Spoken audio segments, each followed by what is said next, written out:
The old pickup truck's tires crunched on the gravel track, a sound that felt ridiculously loud in the profound silence of the woods. I hadn't seen a know the arsehole for the last hour, not since I left the main highway behind, the N, the paved road, the Anyon, the barely, the re-dirt path. Each turn deeper into the wilderness felt like severing a know the R tie to the world, which was precisely the point. This was it. The cabin. My family's cabin. It stood the Ree, nestled amongst the towering pines, a wee the red sentinel of dark wood and shadowed eaves. Dust motes danced in the slivers of weak sunlight that pierced the dense canopy, illuminating the neglect that had settled over everything. No one had been here since before. Before my sister was gone. The thought was a dull ache, a constant heavy weight in my chest that had become as familiar as my own heartbeat. I killed the engine. On the silence descended, thick, and a B salute. I sat the Ree for a long moment, hands gripping the steering wheel, knuckles white. Coming here, to this place filled with so many memories of her, felt like tearing open an old wound just to pour salt in it. But I just had to. The Ree was nowhere else to go. No the R way to feel a nigh thing but this crushing emptiness. The AR, even through the closed windows, smelled of damp earth, pine needles, and something else. A musty, forgotten scent, like old paper and trapped time. I pushed open the truck door. The groan of the hinges, a protest against the stillness. The cabin loomed, larger than I remembered. Or perhaps it just felt that way, imbued with the monumental task I'd set for myself, to somehow, here, alone, process the incomprehensible. Unlocking the heavy wooden door was a struggle. The old brass key stuck, requiring a jiggle, and a shove. I flipped the light switch by the door, but nothing happened. Of course, power had likely been cut months ago. I fumbled for my phone, using its weak flashlight to navigate the familiar layout. Dust sheets covered the furniture like ghosts, the IR shapes hinting a T, the life that once animated this space. Every object under those sheets held a memory, a laugh, a shared moment with her. My sister's presence was everywhere, a phantom limb. I could almost hear her teasing me about my driving or her humming as she sketched by the window. I walked through the living room, the kitchen, the small bedroom that had been hers, each step stirring up more dust and more sorrow. The ire itself felt heavy, weighted down by the unspoken. I found the fuse box in the small pantry, a relic of an earlier era, and after a few attempts, managed to get the main breaker to hum to life. Light flickered on, revealing the true extent of the cabin's dereliction. Cobwebs draped from every corner, dust lay thick on every surface.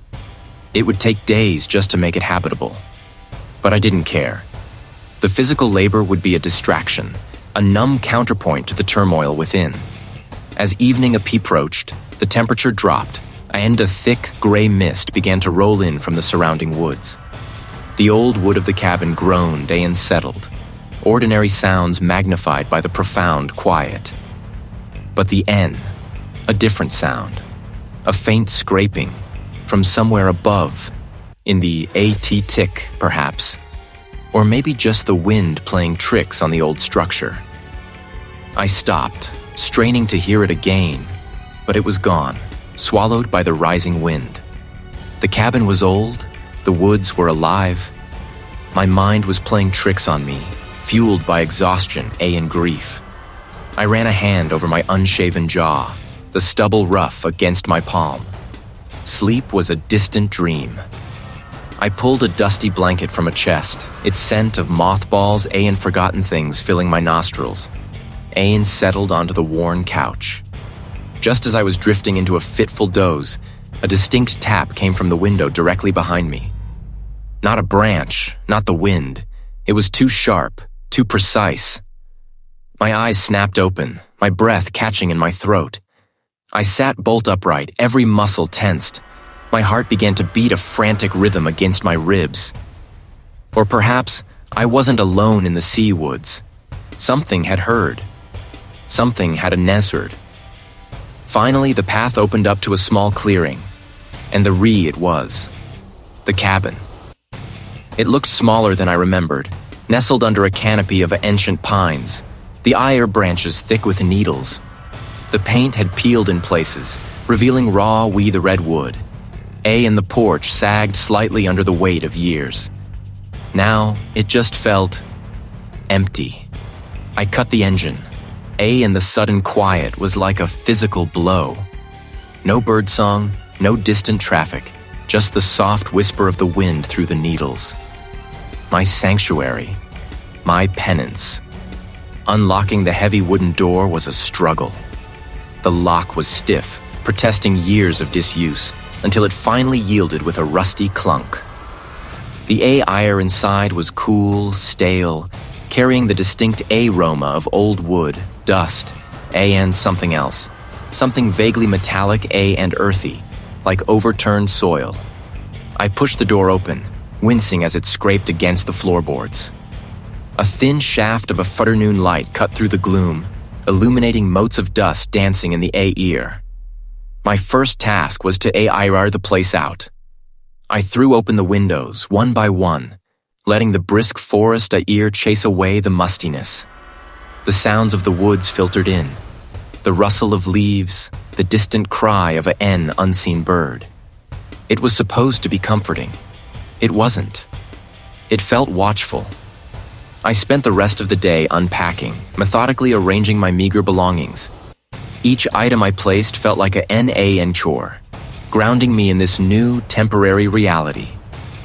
That first night, sleep didn't come easy. I kept telling myself it was just the cabin settling, the wind playing tricks. The next morning, I found my keys on the mantelpiece. I distinctly remembered leaving the M on the small table by the door. A minor oversight, I told myself, a product of exhaustion, and grief. My mind was playing tricks. Days blurred into a routine of forced normalcy. I chopped wood, walked the perimeter of the property, tried to read. But the cabin felt less like a refuge and more like a stage where subtle, unsettling CTS were performed just beyond the edge of my perception. The kitchen window, which I swore I'd latched, was found slightly ajar one afternoon, letting in a draft that made the flimsy curtains dance. A book I'd been reading, left face down on the AI armchair, turned up on the top shelf of the bookcase, spine out. Each time, I'd rationalize it away. A forgotten detail, a draft, my own scattered thoughts. My determination to find solace here was warring with a creeping suspicion. Then came the dream.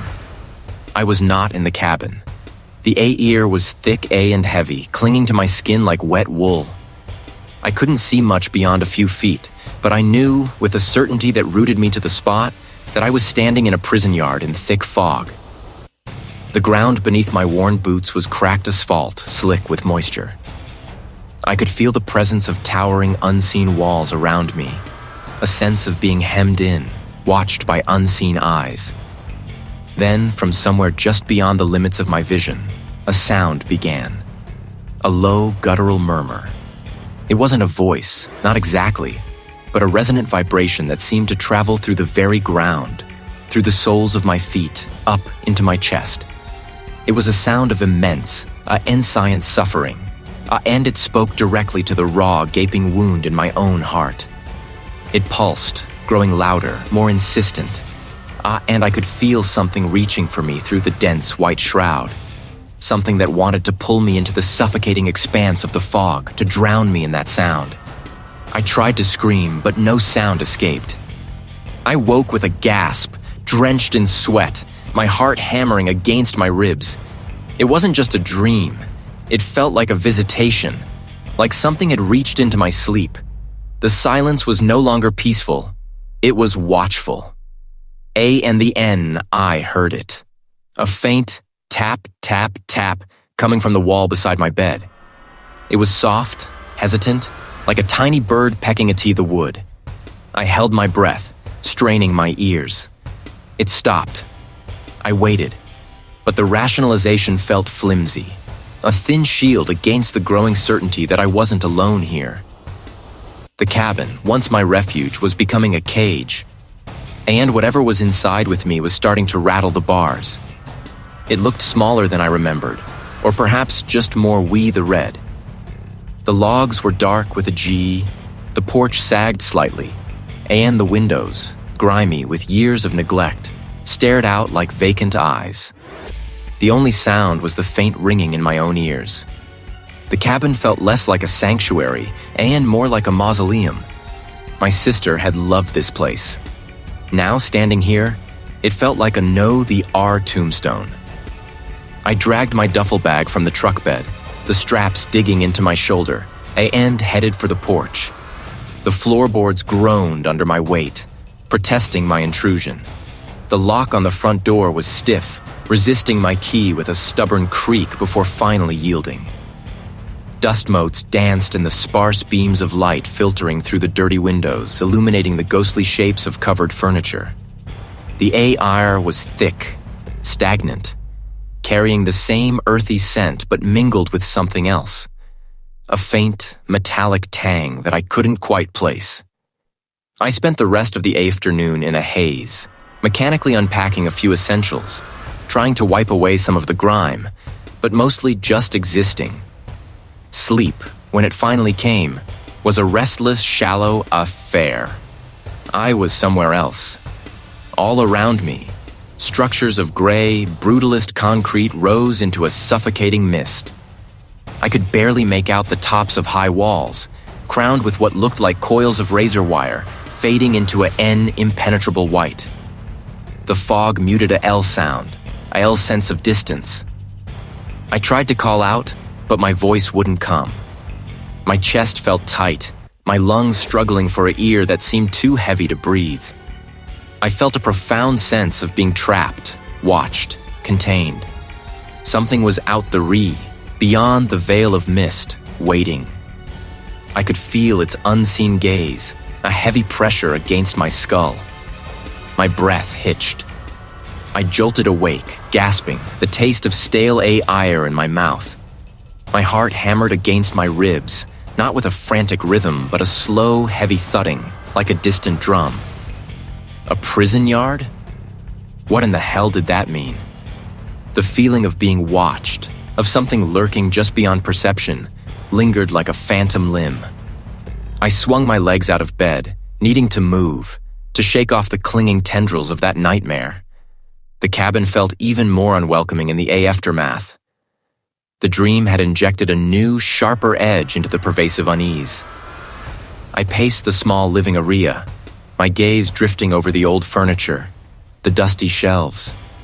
The had to be something here, some distraction, a knifing to pull me away from the echo of that gray, foggy prison. My eyes landed on an old, heavy chest tucked away in a corner, half hidden by a moth-eaten tapestry. It was one of those ancient, iron-banded things, probably passed down through generations. I hadn't noticed it yesterday. Curiosity, a fragile tendril in the wasteland of my grief, tugged at me. I pushed aside the tapestry, the fabric releasing a puff of fine dust that tickled my nose. The latch was stiff, rusted, but with a grunt and a twist, it grudgingly gave way. The lid groaned open, revealing a jumble of forgotten things. Yellowed lace, a faded quilt, a handful of antique tools. But beneath it, a LL, tucked into a false bottom that I almost missed, was a small Leah the R-bound book. It wasn't a book in the traditional sense. The pages, brittle and thin, smelled of a G, and something else.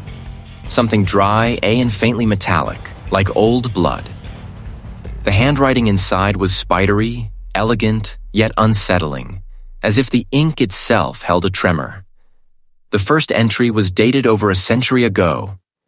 The initial entries spoke of mundane family matters, births and deaths, harvests and harsh winters. But the tone shifted. The old ways must be honored, or the blight will consume us alalal. My breath caught in my throat. Blight? Old ways? I flipped through the pages, my fingers trembling slightly. One entry, dated 1902, detailed a rite of appeasement, a ritual performed by the elder, and the keeper of the packs. It spoke of offerings, not of crops or coin, of a portion of ourselves, given back to the earth that sustains us, that watches us. The words blurred before my eyes. This wasn't just a family record. It was a chronicle of fear, of a desperate attempt to placate something inscient and malevolent. It felt like it was in the room with me, reading over my shoulder. The faded ink of the journal seemed to pulse with a faint, malevolent light in the dim cabin. My ancestors weren't just settlers here. The Y were entangled, bound to this land, to whatever dark power slept beneath it. The last word, cut short, hung in the A ear like a phantom whisper. Da. My mind supplied the missing syllables, each one a cold drop of dread. Demon, darkness, damnation. I slammed the journal shut, the sound echoing too loudly in the silence. This wasn't some old superstition. It was real. A and my family knew. They hadn't just settled here. The Y had inherited something. Something hungry. A sudden, sharp crack from the corner of the room made me jump. It wasn't the natural groan of old timber. This was a sound like dry bone snapping. The AIR, however, felt heavy, thick, like breathing through wet wool. I tried to rationalize it. Old house. But the rational thoughts felt flimsy, easily shredded by the growing unease. I stood the listening, my breath catching in my throat. Then, a low scrape. My gaze snapped to the small, antique writing desk in the living room. A heavy brass inkwell, one my father R had a L ways kept meticulously centered, slid a N inch to the left. The N back again, as if nudged by an invisible hand. My heart, however, hammered against my ribs, a frantic drumbeat demanding an N explanation I couldn't provide. Hello? I croaked, the words sounding ridiculously small, swallowed by the vastness of the cabin. My voice cracked. I immediately regretted speaking, feeling like I'd just invited whatever was here to step closer. The inkwell didn't move again, but the heavy Leah the R-bound book that lay beside it.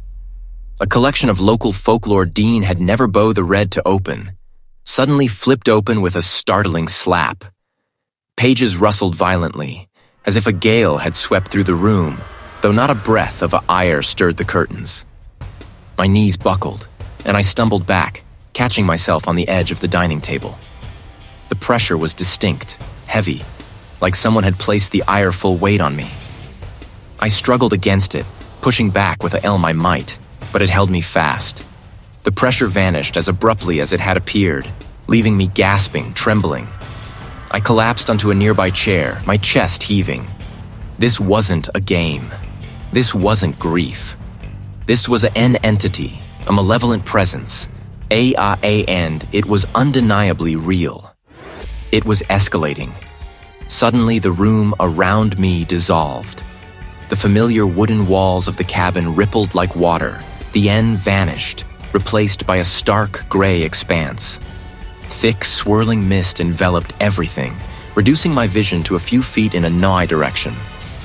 The air was frigid, biting into my exposed skin. I was in a prison yard in thick fog. The transformation was so complete, so sudden, that for a moment I thought I'd gone mad. The cloying smell was real. I could hear it now, too.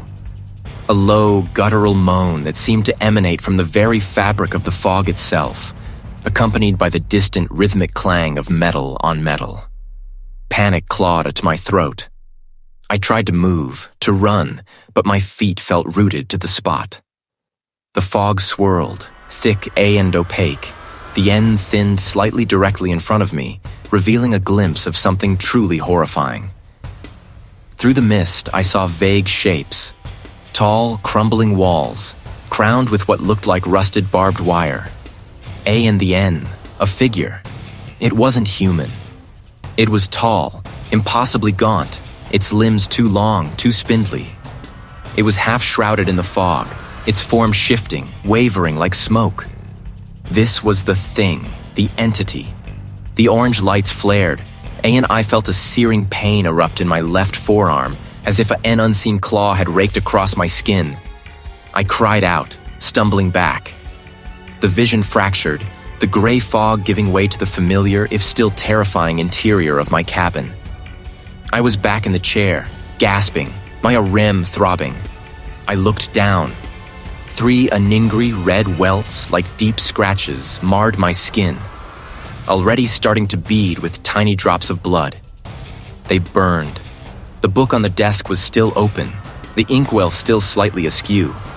The smell of decay lingered, clinging to the ear. My vision of the prison yard in thick fog had been no hallucination. The entity had dragged me or showed me a glimpse of its domain. A and the N, left a physical mark to prove it. My ancestors had tried to placate it. They had failed. And now it was my turn. It was here, in the cabin, with me, and it was just getting started. I wouldn't just be its next victim. I would fight. I had to understand what this was, and why it was the red to my family. The whispers, the feeling of being watched, the gnawing sense of wrongness that had permeated the cabin. It wasn't my grief playing tricks. It was real. A according to this brittle yellow journal, it had a name, or at least, a description so chillingly specific it felt like a diagnosis. I couldn't just sit here waiting for whatever this thing was to fully manifest. I needed a enswers, the journal, for its unsettling revelations was the key. I dragged my grandfather R's old oak desk chair closer to the flickering lantern, the wood groaning in protest. The journal lay open on the desk, its pages filled with my great-great-grandfather R's frantic script. He'd meticulously documented strange symbols, cryptic phrases, and fragmented accounts of local folklore. Names, too, obscure and unfamiliar, like forgotten stars. My initial thought was to search online, but the cabin's Enscient Wi-Fi router was more of a relic than a functional piece of technology. Besides, what could the internet tell me about something so primordial? I pulled a stack of dusty Leah the R-bound books from a nearby shelf, my grandfather R's collection of local history and regional myths. He'd been a N.A. mature folklorist, a hobby idle ways dismissed as quaint. Now it felt like a lifeline. I started with the symbols. My great-great-grandfather R had sketched one repeatedly. A jagged, incomplete circle with 3 radiating lines, like a clawed star. It wasn't in a nigh of the common runic alphabets or alchemical texts I skimmed. Not the exact symbol, but a description of something eerily similar. The name resonated with a deep, unsettling truth. I dug deeper, my fingers smudged with dust and the faint scent of mildew. The next breakthrough came from a regional almanac, published in the late 1800s. It contained an entry about a series of inexplicable disappearances and misfortunes that plagued the early settlers in this very valley. The account spoke of a pervasive melancholy, a creeping despair that would settle over the community, followed by strange illnesses and eventual vanishing acts.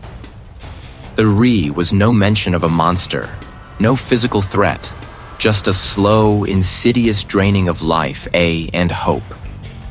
The almanac attributed it to a blight upon the land, a malevolent spirit tied to the ancient forests, awakened by human settlement and feeding on the emotional turmoil it caused. It was a parasitic entity, drawing sustenance from fear, grief, and despair. My sister's death, my own overwhelming sorrow. I had inadvertently laid out a feast, a sudden jarring shift. The cabin walls dissolved, replaced by a suffocating gray. I was standing on cracked asphalt, the ear thick with an unnatural fog that muffled a L sound. A harsh, metallic smell pricked my nostrils. Around me, looming shapes materialized and receded, indistinct and menacing. The ear was heavy, charged with a palpable despair. Faceless figures moved through the haze, the eye movements slow, deliberate, the ear forms barely visible. A low, guttural moan seemed to emanate from everywhere, and nowhere. My breath hitched, a choked gasp caught in my throat. Then, just as abruptly, I was back in the cabin, gripping the worn the R of the A almanac so tightly my knuckles were white. My hands trembled again, but now it was from a deeper, more profound fear. This wasn't just a local legend. This was something ancient, something that had been waiting, dormant, until the right conditions. Until I came. I scanned the journal again, connecting the dots. My great-great-grandfather the R's increasingly desperate entries weren't just observations. The why were warnings. He'd tried to fight it, to understand it, to protect his family. He'd written about the T, the R, the binding of the entity to this specific land, this cabin. And he'd written about a way to sever it, a ritual of some kind, but the pages detailing it were smudged, incomplete, almost purposefully obscured. The entity wasn't just feeding, it was growing stronger, fueled by generations of unspoken grief, and now, by mine. They were the entity's tendrils, probing, testing, preparing. And the deeper I delved into its history, the more I felt its eyes on me, its hunger growing sharper. I wasn't just researching a threat. I was being watched by it, consumed by it, every new piece of information I uncovered tightening the invisible noose around my neck. The revelation wasn't just about what it was about what I was becoming to it. The brittle pages of the journal lay open on the worn kitchen table, the lamp casting a sickly yellow glow on the frantic script. My breath hitched, a cold knot tightening in my stomach. So, it wasn't the isolation, wasn't the grief warping my mind into seeing things that weren't the whispers, the feeling of being watched, the gnawing sense of wrongness that had permeated the cabin. It wasn't my grief playing tricks. My hands trembled as I traced the faded ink, the words painting a grotesque picture of something ancient, something that fed on sorrow, on despair, on me. A sudden sharp rap on the window pane behind me made me jump, nearly overturning the lamp. My head snapped around, eyes wide, heart hammering against my ribs. Just the wind, I told myself, a branch scraping against the glass. It wasn't some ghost, some vague spectral presence. It was described. A thing of hunger, drawn to suffering, capable of mimicry, of illusion. My sister, her face, her voice, her scent, the journal warned of it. It preyed on what you loved, what you lost. It offered false hope, a twisted reunion. My mind, still raw with loss, reeled at the implication. An attempt to find the chink in my armor? I spent the next few hours pacing, the journal clutched in my hand like a lifeline A and a death sentence, a LAT once. It didn't just haunt, it lured. It promised solace, the N consumed. I tried to convince myself that knowing was half the battle, that awareness would steel me against its tricks. But even as I thought it, a sliver of desperate longing pricked my heart. What if it could actually bring her back? The thought was immediately followed by a wave of self-loathing. This was exactly what the journal warned against. This was the lure. Sleep, when it finally came, was a fractured thing, filled with half-formed nightmares, and the insistent murmur of distant voices. I saw her, my sister, standing at the edge of a vast, desolate expanse. It was a prison yard in thick fog, the kind you see in old movies, with a faint, clanking sound echoing in the distance. Barbed wire glinted dully on an unseen fence, and the ground beneath my bare feet was rough concrete, gritty with something I didn't want to identify. He was the though, just out of reach, her silhouette hazy, beckoning. His voice, so clear, so real, called my name. Dean, come here. I'm waiting. My heart a ched with an intensity that pulled me forward. I wanted to run, to embrace her, to tell her how much I missed her. This wasn't right. This wasn't her. Her eyes, though obscured by the fog, felt wrong, too bright, too hungry. As I took a hesitant step, the fog swirled, briefly parting to reveal a glimpse of what lay behind her. The clanking sound intensified, morphing into a rhythmic thump, thump, thump, like a giant, slow heartbeat. I woke with a gasp, drenched in sweat, the taste of a sheesh in my mouth. The dream had been too vivid, too real. It knew what I craved. It knew my pain. Throughout the day, the manifestations grew bolder. I'd be walking through the living room, and a faint, sweet scent, unmistakably my sister's favorite perfume, would waft past me, only to vanish as quickly as it came. I'd hear a snippet of her favorite song, hummed off key, just like she used to do, echoing from an empty bedroom. Each time I'd freeze, my muscles tensing, my breath catching. It was a cruel torment, a constant reminder of what I'd lost, twisted into a malicious game. A faint rustling drew my gaze to the edge of the tree line. In the N, I saw her. He was standing the re, partially obscured by the thick trunks, her back to me. The familiar curve of her spine, the way her hair fell, even the faded blue of her old jacket. It was a L perfect. She turned slowly, her head tilting. Her face was blurred, like looking through rippling water, but the contours, the smile, the wide, knowing eyes, the why were hers. She raised a hand, a gesture of comfort, of invitation. And the N, my voice, soft as a breeze through the pines, carried across the distance, a melody of pure, unadulterated hope. Come, Dean, I'm not gone. I'm right here. You just have to reach for me. My breath caught in my chest.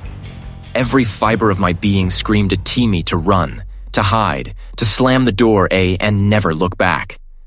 The journal's warnings echoed in my mind, a frantic, desperate clamor. False hope, lure, consumes. But the image, the voice, the sheer, agonizing possibility. It was a siren song, pulling me towards the edge of a precipice. My sister, alive, waiting for me, just a few steps away. My hand reached out, trembling, towards the doorknob. The cold metal felt like a promise. Or a trap. The siren call, the impossible warmth of my sister's spectral hand, tugged at me. A desperate, a ching pull. Every instinct screamed for me to surrender, to embrace the illusion, to step into that false light.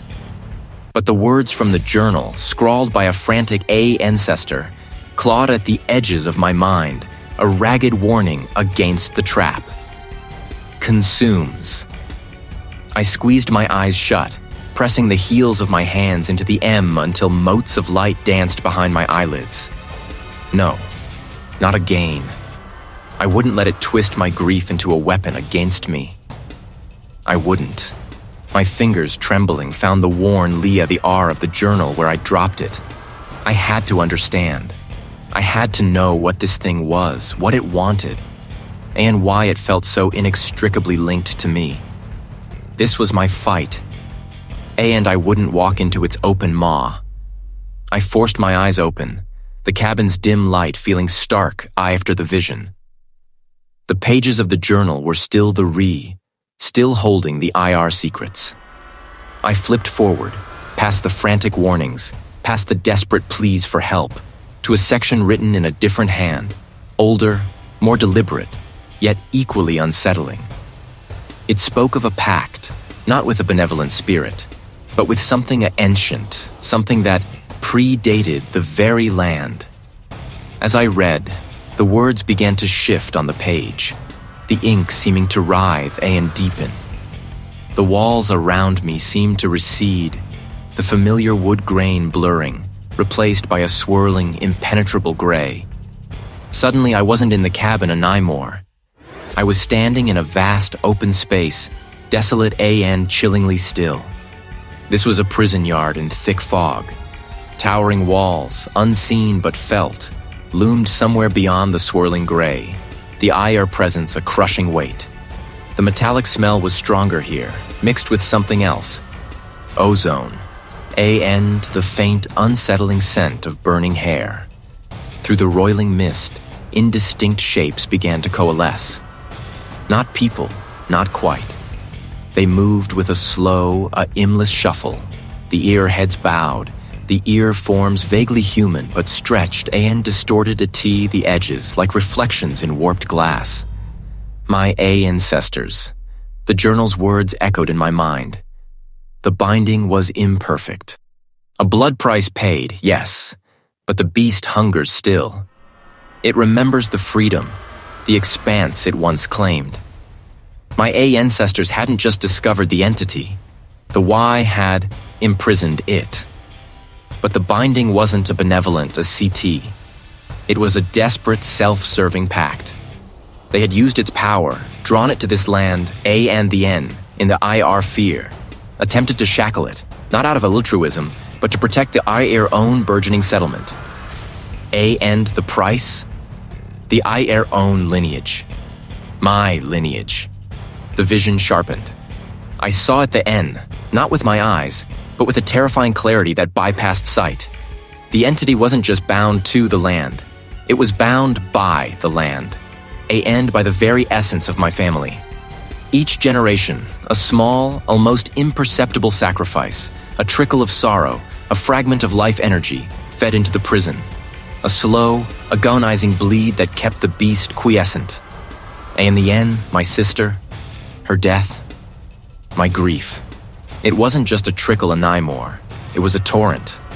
My sorrow, my raw, unadulterated pain, was a hammer blow against the ancient chains. I wasn't just here to mourn. I was here to unwittingly dismantle the very prison my ancestors had built. My presence, my overwhelming grief, wasn't just attracting the entity. It was actively feeding it, providing the energy it needed to tear itself free. I was the key, the final, unwitting component in its liberation. They weren't just prisoners of the fog. The Y were eternal guardians, bound to the very thing the Y had tried to contain, witnessing its slow, inevitable reawakening through the IR descendant. Through me. The full horror of it slammed into me, crushing the A ear from my lungs. I wasn't just grieving for my sister, I was mourning the impending doom of everything, brought about by my own family's sin, and now, by my own sorrow. The entity wasn't just a beast in the woods. It was a consequence, a living echo of a terrible choice, now poised to break free. And I was the one holding the latch. The journal had been a living thing in my hands, its brittle pages thrumming with a terrible energy. My ancestors hadn't just stumbled upon something horrific. The Y had faced it, battled it, and, in the IR own way, won. But the victory was incomplete. A binding raw the R than a banishment. The entity had festered beneath the earth, waiting. Knowing this didn't lessen the fear, but it sharpened my resolve. Grief had been a paralysis, a suffocating blanket. Now it was a cold, hard stone in my gut, fueling a desperate need to finish what the Y started. The cryptic maps, scrawled alongside the desperate pleas and warnings, pointed towards the oldest parts of the land, beyond the property lines, deep into a section of the forest I'd always avoided. The terrain grew rougher, the trees denser, the IR branches interwoven like skeletal fingers. The IR itself seemed to thicken with each step, growing colder, carrying a faint, earthy smell. Not of damp soil, but something deeper, more ancient, like stagnant water, and forgotten stone. I walked for what felt like hours, the compass needle spinning uselessly, the path dissolving into tangled undergrowth. This wasn't just about me anymore. This was about severing a poisoned root, preventing a Know the R tragedy. Then, through a sudden thinning of the trees, I saw it. Or, Ra the R, I felt it first. The A ear grew heavy, like breathing underwater. A and the N, the fog. It wasn't the gentle morning mist I knew from the cabin. This was a churning, almost luminous gray clinging low to the ground, swirling around the base of what looked like crumbling, moss-covered stone walls. I stepped fully into the prison yard in thick fog.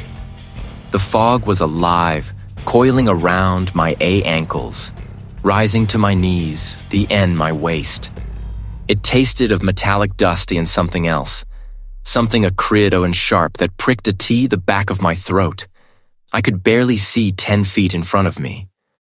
The walls, I now realized, were not uniform. They were made of immense, irregularly shaped stones, some clearly carved, or the R's worn smooth by centuries of wind and rain. Gaps in the masonry yawned like missing teeth. This wasn't a place built for human incarceration. It was a cage for something else entirely. Every nerve ending screamed at me to turn back, but the raw, malevolent energy radiating from the fog-shrouded enclosure pulled me forward. It was a physical weight, pressing on my chest, making my breath shallow. The ground beneath my feet was uneven, littered with loose stones and what felt like fragments of fallen masonry. The fog pulsed, sometimes thinning just enough to reveal a glimpse of the gnarled, skeletal trees beyond the walls, sometimes thickening into an impenetrable gray curtain. Then, through a brief parting of the fog, I saw it. In the center of the yard, where the ground dipped slightly, stood a structure. Its surface was not smooth, but crisscrossed with deep, jagged gouges, as if something immense had clawed a T at it repeatedly. AND etched into its side, half obscured by moss AN time, were symbols. Not the elegant script of the journal, but crude, powerful glyphs, lines A and circles that seemed to throb with a faint internal light, almost imperceptible against the gray stone. This was the nexus. I could feel it. The malevolence here was a palpable entity, a crushing pressure that made my ears ring. It wasn't just radiating from the stone. It felt like the stone itself was the source, the anchor point. I edged closer, my heart thudding against my ribs like a trapped bird. The glyphs felt rough, almost alive under my touch. One symbol, larger than the O, the R's, stood out. It was a complex weave of interlocking lines, resembling a distorted knot, a T at center, a shallow depression perfectly circular. My fingers instinctively traced its outline.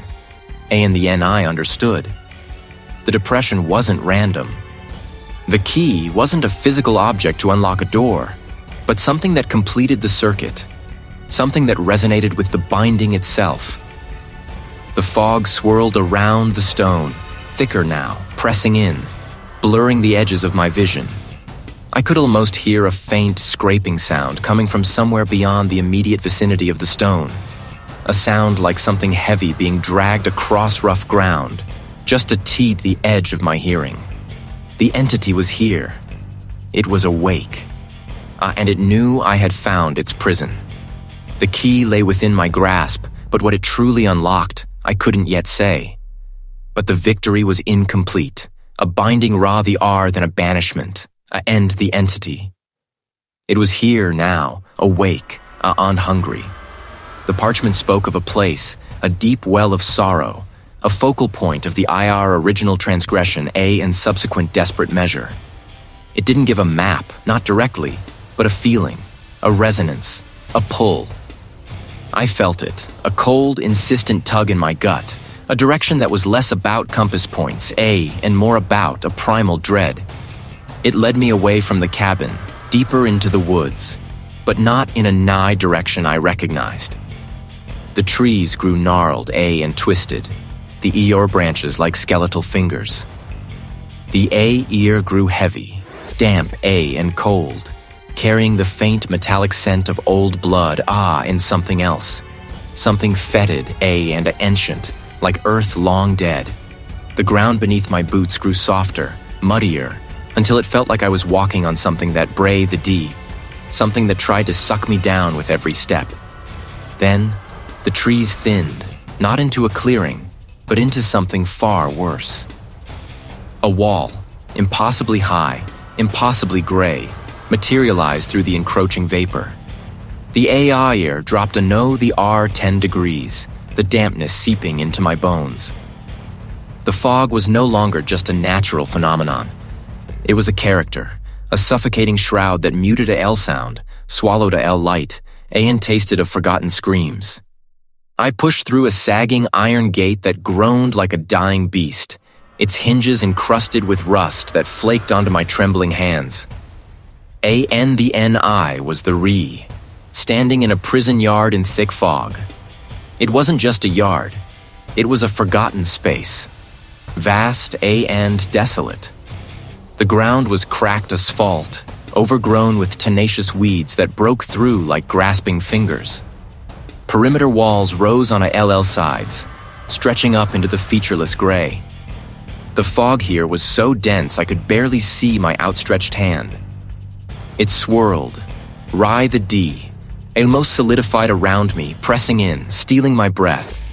A sound started the N, low A and guttural. A hum that resonated not in my ears but in my teeth, in my very marrow. It vibrated up through the soles of my boots. This was the heart of it, the place my A ancestors had tried to seal away. The journal had spoken of a specific chant, a focus, a willingness to offer something of oneself to complete the binding. The fog around the central structure began to churn, not like wind, but like something agitated, something alive.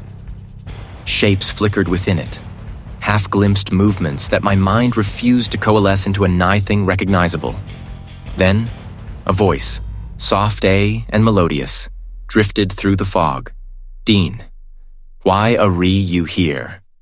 It was his voice, my sister's voice. My heart lurched, a sick, desperate hope blooming in my chest. Come back to me. Let me comfort you. A figure began to coalesce in the fog, directly in front of me. It wasn't the monstrous form I had imagined. It was her. She stood the Re, Ba the D, in a N.E., the real soft light that somehow pierced the gloom. Her smile radiant, her eyes warm, and full of the love I remembered. He stretched out a hand to me fingers long and slender, beckoning. It's okay, Dean. My voice a balm to my broken spirit. The pain can stop. Just come with me. We can be Tog the R again forever. My breath hitched. Every fiber of my being screamed to reach for her, to bury myself in her embrace, to let the torment finally end. This was the ultimate temptation, the perfect lie. It wasn't just feeding on sorrow, it was feeding on love, twisting it, using it as a lure, promising solace only to devour the very essence of connection. This was the reveal. The entity didn't just consume grief, it consumed the capacity for love by offering a false, poisoned version of it. It would trap me in an endless, agonizing mimicry, a perpetual state of almost comfort that was pure despair.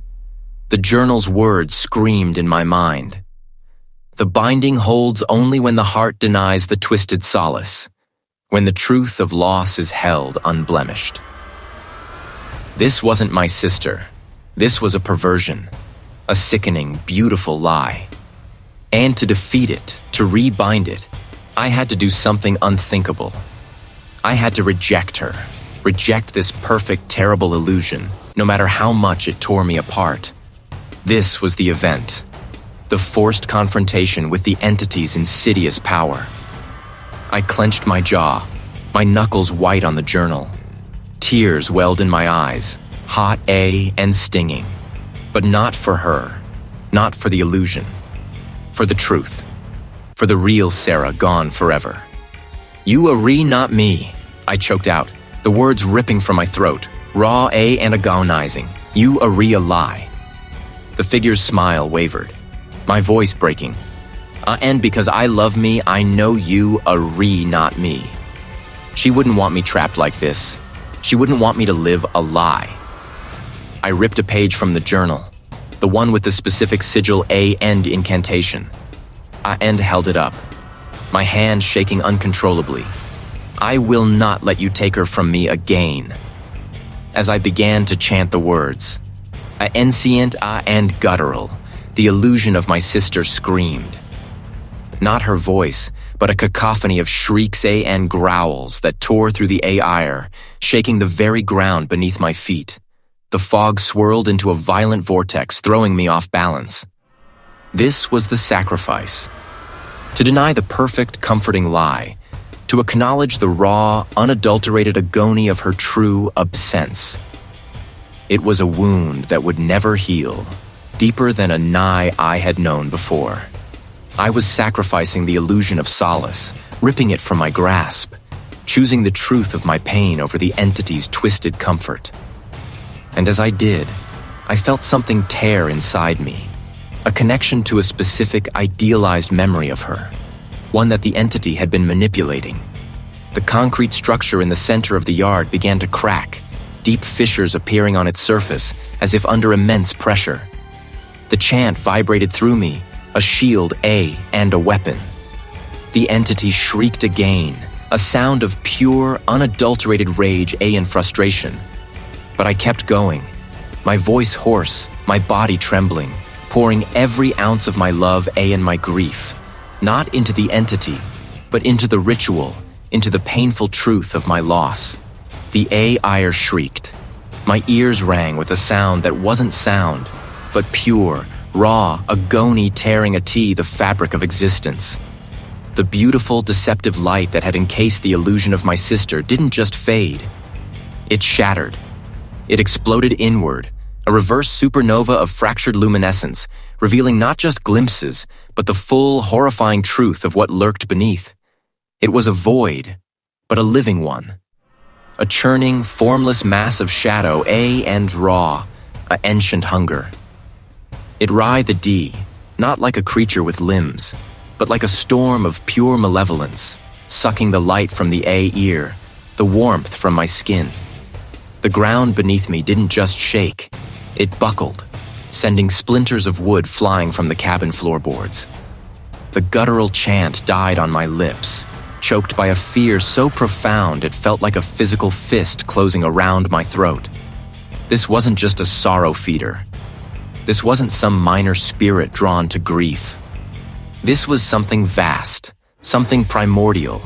And my the tick attempt banishment had merely stripped away its camouflage, revealing its true, terrifying scale. It wasn't just here in the cabin. It was everywhere. It was the very heart of the land. And it had been waiting. And in that moment, as its essence flowed through me, a torrent of horrifying images flooded my mind. I saw barren fields stretching to a horizon swallowed by an impenetrable gray. I saw crumbling structures, inscient and forgotten, not built by human hands but eroded by the entity's slow, patient decay. And the end, with a sickening lurch, I was not physically, but my consciousness was ripped from the cabin, flung into a landscape that stole the breath from my phantom lungs. I stood in a prison yard in thick fog. The ear was heavy, cloying, tasting of rust, and despair. The fog wasn't natural. It was a living shroud, muffling every sound, blurring every outline. Barbed wire, rusted and drooping, topped a crumbling concrete wall that stretched endlessly into the whiteout. But I wasn't alone. I felt it. It wasn't just observing. It was manifesting. This was its dominion. This was what it intended to make of the world. A vast, silent prison, its bars forged of sorrow, its walls built from shattered hope, a L shrouded in its pervasive, consuming essence. The realization hit me with the force of a physical blow. It wasn't just feeding on my grief. It was using my grief, my presence, my very being, as the final catalyst for its complete manifestation. It wasn't just to the red to this land. It was the land, or at least, it wanted to be. It wanted to twist it, corrupt it, make it an extension of itself, the N, slowly, inexorably, spread that blight. My sister's death, my sorrow, my retreat to the cabin.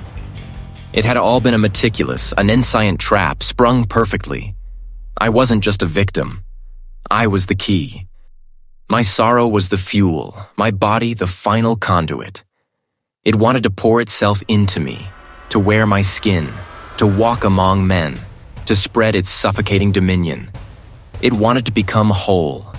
A and I was the last piece of its horrific puzzle. My previous attempts to fight it, to banish it, had been naive, childish efforts against an ancient, patient god. It wasn't something to be driven away. It was something that would be. Despair, black A and bottomless, threatened to swallow me whole. My mind reeled, trying to grasp the sheer, overwhelming power I had just witnessed, the future it promised. The Re was no escape, no retreat, no hiding. But even as that despair threatened to crush me, a tiny, defiant spark ignited. If I was the key, the N maybe. Maybe I could still break the lock. If my body was the conduit, the N, maybe I could shatter the conduit. The odds were not just against me. The Y were an impossible chasm. It was like trying to stop a tsunami with a cupped hand. Yet, what was the A alternative? To become a puppet, to watch this horror spread? To let my sister's death be the first step in the world's slow, agonizing end? Not while I still breathe a D. It wouldn't be about banishment. It wouldn't be about survival, not really. It would be about sacrifice. If it wanted to be whole, if it wanted to fully manifest through me, the N, I would make sure that wholeness was its undoing. I would sever the connection, not by driving it away, but by destroying the bridge. A end if that bridge was me, the N, so be it. The A ear crackled, heavy with its A anticipation, its triumphant hum. It thought it had won. It thought it had me. But it didn't understand the depth of human despair, or the terrible, beautiful strength it could forge. I didn't know how I would do it, but I knew what I had to do. This wasn't just about saving myself a Nymore. The true horror wasn't just its existence. It was the realization that I was the only one left to fight it. And my only weapon was my own. Annihilation. It exploded inward, a reverse supernova of fractured luminescence, revealing not a creature of shadow or fang, but a tear. A raw, gaping wound in the very A ear, pulsating with a lightless void that seemed to drink every photon, every stray thought, every whisper of hope. It was less a physical presence, and more a gravitational pull of pure, ancient despair, a hungry maw in the fabric of existence itself. The implosion dragged me, not through space, but through a tearing of where I was. The cabin's familiar, terrifying walls twisted, stretched, and in the end dissolved into a suffocating pressure. My ears popped, a deep, resonant thrum vibrating through my bones. And when my vision cleared, or Ra the R, adjusted to a new kind of blindness, I found myself standing in a prison yard in thick fog. The fog was a living, breathing thing, an opaque shroud that swallowed sound and distorted the world into vague, menacing shapes. I could taste it, a gritty, mineral-laden dampness that clung to my tongue. The ground beneath my worn boots was cracked concrete, uneven and pockmarked, hinting at decades of neglect. Rust-colored streaks bled down crumbling walls that rose like skeletal fingers into the impenetrable mist. I could just make out the skeletal framework of what might have been guard towers, mere suggestions of menacing geometry swallowed by the swirling vapor. The A ear hung heavy, pregnant with the scent of old iron, decay, and something else. A faint, fetid sweetness that made my stomach clench. It was the smell of forgotten suffering, distilled and concentrated. I felt its presence like a sudden drop in atmospheric pressure, a crushing weight on my chest. It wasn't visible, not in the way a physical being is, but the fog itself seemed to churn with its unseen power. I clutched the heavy Leah the R-bound journal I'd found beneath the loose floorboards in the cabin. Its brittle pages, filled with my great-grandfather R's frantic scrawl, were my only weapon. He hadn't just documented the entity. He detailed the methods of its containment, the rituals passed down through generations, warnings etched in blood and ink. The land was its to the R, yes, but the cabin was its cage. And this prison yard. This was its hunting ground, a manifestation of its ultimate desire. To consume, to entrap, to make a L who entered its domain its eternal captives. The journal spoke of a counter-resonance, a specific frequency of will A and memory that could temporarily sever its hold, force it back into its dormant state, back into the earth it was bound to. The fog seemed to press closer, its tendrils wrapping around my aninkles, my wrists, like icy restraints. I opened the journal to the last crucial page. The ink was faded, but the diagram was clear. A series of symbols, a chant, a and a single. Stark instruction. Sacrifice the T, the R, not the life. My great-grandfather, the R, had buried something, a specific family heirloom beneath the cabin's foundation, meant to acad as a secondary aninkor, a failsafe. If the primary T, the R, was weakened, this secondary one could be broken, severing the entity's access to the land for a time. It was a desperate gamble, a temporary banishment, not a destruction. A and I knew exactly what it was. A silver locket, passed down through the women of my family, once belonging to my great-grandmo the R, the N my grandmo the R, the N my mo the R. It was the last thing he had touched, the last thing he had worn. It was steeped in my sorrow, in her memory. The entity surged. The ground beneath me trembled, and a fissure, black as pitch, split the concrete mere inches from my foot. I held the locket out, gripping it so tightly the silver dug into my palm. You feed on grief, my voice raw, but you won't feed on hers. I closed my eyes, picturing the cabin, picturing the ground beneath it, picturing the locket, not as a symbol of loss, as a conduit. I focused every ounce of my will, every fragment of my defiance, on channeling the grief that threatened to consume me, not into despair, but into a weapon. The journal's words echoed in my mind, a guttural chant, a primal scream of resistance. It wasn't the deceptive light of my sister's illusion. This was a fierce, cleansing fire, fueled by a terrible, desperate resolve. I felt an invisible cord snap, a profound, wrenching sensation deep in my gut, as if something vital had been torn from me. The entity shrieked. It wasn't the sound of a voice, but the tearing of reality itself, a deafening cacophony of agony, and furious retreat. The prison yard in thick fog began to twist, to buckle, the stone walls blurring, melting into the mist. The ground vibrated violently, a deep, resonant rumble that shook me to my knees. The air grew impossibly thin, stealing my breath, A and the N, with a final, earth-shattering crack. Everything went black. When I opened my eyes, the world was silent. The fog was gone, replaced by the pale, watery light of a dawn I couldn't remember arriving. It was gone, consumed in the desperate ascent. The cabin stood before me, we the red A and silent. It looked different. Not pristine, but somehow dormant. The malevolent hum that had permeated its very timbers was gone.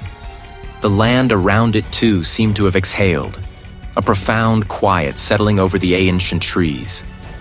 The raw, searing grief for my sister was still the re, but it felt distant. A dull HA, not the consuming fire it once was. The entity was gone, banished, for now. But I knew it wasn't destroyed. It was still the re beneath the land, waiting. A and I, too, was still here. Changed, scarred. The cost of survival had been everything.